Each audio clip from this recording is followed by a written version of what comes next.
Healthcare में venipuncture यानी नस से खून निकालना एक रोज का काम लग सकता है, लेकिन सच तो ये है कि ये एक ऐसी स्किल है जिसमें परफेक्शन बहुत जरूरी है, क्योंकि एक छोटी सी गलती और एक सही नतीजे के बीच का फासला बहुत ही कम होता है। तो आज हम इस पूरी प्रक्रिया को समझेंगे ताकि इसमें कोई भी गलती की गुंजाइश ना रहे। एक हैरान करने वाली बात जानते हैं। स्टडीज बताती हैं कि लैब में होने वाली लगभग 70% गलतियां सैंपल की जांच शुरू होने से भी पहले होती हैं। इसका मतलब है ज्यादातर गड़बड़ियां कलेक्शन के दौरान ही होती हैं। ये आंकड़ा हमें सच में सोचने पर मजबूर करता है ना?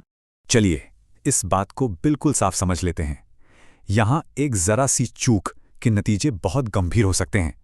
सोचिए, एक गलत टेस्ट रिजल्ट किसी के इलाज की पूरी दिशा ही बदल सकता है। हमारे हाथों में जो जिम्मेदारी है वो वाकई बहुत बड़ी है। तो अब सबसे बड़ा सवाल ये उठता है कि हम इस काम को हर बार बिना किसी चूक के एकदम सही कैसे करें। आइए इसे एक एक करके स्टेप बाय स्टेप समझते हैं। इस पूरी प्रक्रिया में महारत हासिल करने के लिए हम 5 जरूरी हिस्सों पर ध्यान देंगे। सबसे पहले गलतियों के जोखिम को समझेंगे, फिर तैयारी और सुरक्षा पर बात करेंगे। इसके बाद मरीज की पहचान और सही नस का चुनाव कैसे करना है ये देखेंगे। फिर वेनिपंक्चर की पूरी तकनीक सीखेंगे और आखिर में लेबलिंग और सुरक्षित निपटान के साथ प्रक्रिया पूरी करेंगे। तो चलिए बिल्कुल शुरुआत से शुरू करते हैं। ये प्री एनालिटिकल फेज आखिर होता क्या है और ये इतना जरूरी क्यों है? देखिए, प्री एनालिटिकल फेज का मतलब है वो सब कुछ जो टेस्ट ऑर्डर होने से लेकर सैंपल के लैब पहुंचने तक होता है। इसमें मरीज की पहचान, सैंपल लेना, उस पर लेबल लगाना और उसे लैब तक भेजना सब कुछ शामिल है। और सबसे बड़ी बात यह है कि इस स्टेज पर हुई गलती को बाद में सुधारा नहीं जा सकता। उसे लैब में कोई ठीक नहीं कर सकता। एकमात्र उपाय है सैंपल दोबारा लेना, जिसका मतलब है मरीज को और तकलीफ और इलाज में देरी। ठीक है, अब बात करते हैं तैयारी और सुरक्षा की। किसी भी सफल प्रक्रिया की नींव यहीं से रखी जाती है। सही सामान तैयार रखना और अपनी और मरीज की सुरक्षा पक्की करना हमारा पहला कदम है। ये देखिए, ये है हमारी kit. Safety needles, tubes, single use tourniquet, alcohol wipes, gauze, gloves और सबसे जरूरी एक शार्प्स कंटेनर। काम शुरू करने से पहले ये सब कुछ अपने पास तैयार रखना सिर्फ प्रोफेशनल तरीका ही नहीं, बल्कि इससे गलतियों की संभावना भी ना के बराबर हो जाती है। और जब बात सुरक्षा की हो तो कुछ नियम ऐसे हैं जिनसे कोई समझौता नहीं हो सकता। हमेशा सही फिटिंग वाले ग्लव्स पहनें। हर मरीज के बाद ग्लव्स बदलें। ग्लव्स पहनने से पहले और उतारने के बाद हाथ धोएं। और हमेशा याद रखें, सुइयां और हब सिर्फ एक बार के इस्तेमाल के लिए हैं, हमेशा। ये आदतें हमें और हमारे मरीज दोनों को सुरक्षित रखती हैं। चलिए अब उन 2 सबसे अहम पड़ावों पर आते हैं जहां सुई के इस्तेमाल से पहले ही हमारी सटीकता की असली परीक्षा होती है। मरीज की पहचान के लिए 2 आइडेंटिफायर रूल ही गोल्ड स्टैंडर्ड है। पहला, मरीज से उनका पूरा नाम और जन्म तारीख बताने को कहें। दूसरा, उस जानकारी को रिक्वेस्ट फॉर्म से मिलाएं। अगर जरा भी अंतर हो तो सैंपल लेने से पहले उसे सुलझाएं। ये एक बहुत बड़ा कदम है किसी भी तरह की गलतफहमी और गलत डायग्नोसिस को रोकने के लिए। अब बात करते हैं सही नस चुनने की। ये एक अच्छे सैंपल और मरीज के आराम के लिए बहुत जरूरी है। और कुछ जगहें ऐसी हैं जहां से हमें सैंपल कभी नहीं लेना चाहिए, जैसे कि मैस्टेक्टमी वाली बांह, जली हुई या बहुत ज्यादा निशान वाली जगह, हिमेटोमा वाली जगह या किसी भी आईवी लाइन के ऊपर का हिस्सा। इन जगहों से सैंपल लेने पर रिजल्ट गलत आ सकते हैं।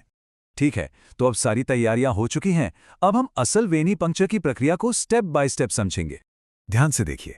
पहला, टॉनिकेट को जगह से 3-4 इंच ऊपर लगाएं और याद रखें इसे 1 मिनट से ज्यादा नहीं बंधा रहना चाहिए। दूसरा, उस जगहों को अल्कोहल से साफ करें और उसे हवा में खुद सूखने दें। तीसरा, नस को स्थिर करने के लिए त्वचा को नीचे की तरफ से खींचें। चौथा, सुई का नुकीला हिस्सा यानी बेवॉल ऊपर की तरफ रखते हुए 15 डिग्री के एंगल पर डालें। पांचवां, ट्यूब को होल्डर में पुश करें और उसे भरने दें।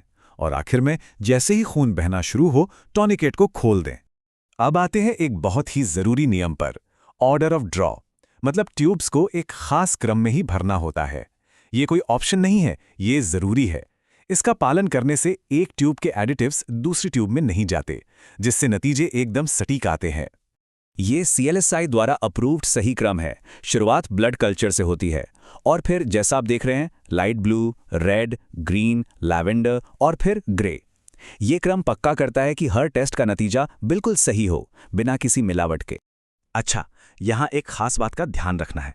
अगर आप बटरफ्लाई नीडल इस्तेमाल कर रहे हैं और पहली ट्यूब लाइट ब्लू टॉप वाली है, तो उससे पहले एक खाली यानी डिस्कार्ड ट्यूब भरें।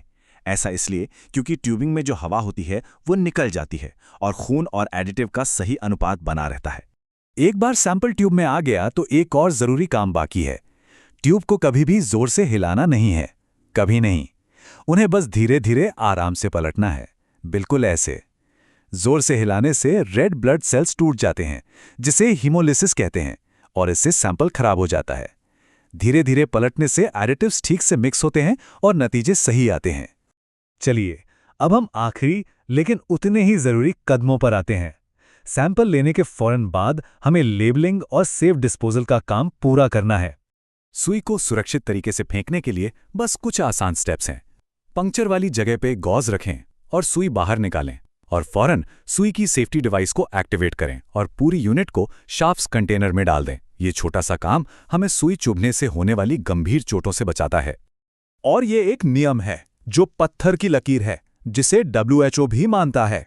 सुइयों को कभी भी दोबारा कैप ना लगाएं, न उन्हें तोड़ें और ना ही मोड़ें। ये आदत हर हेल्थ केयर प्रोफेशनल के लिए बेहद जरूरी है। तो अब सोचिए, वो कौन सा आखिरी कदम है जो ये तय करता है कि आपकी इतनी सारी मेहनत बेकार ना जाए?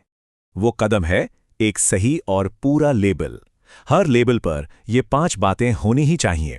मरीज का पूरा नाम, उनकी जन्म तारीख या रिकॉर्ड नंबर, कलेक्शन की तारीख और समय, और आपके इनिशियल्स। अगर इनमें से एक भी चीज गायब है तो सैंपल सीधा रिजेक्ट हो जाएगा।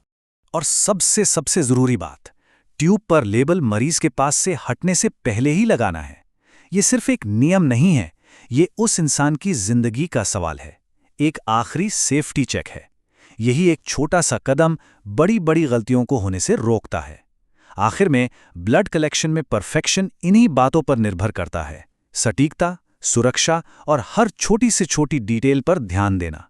यही हमारी जिम्मेदारी है।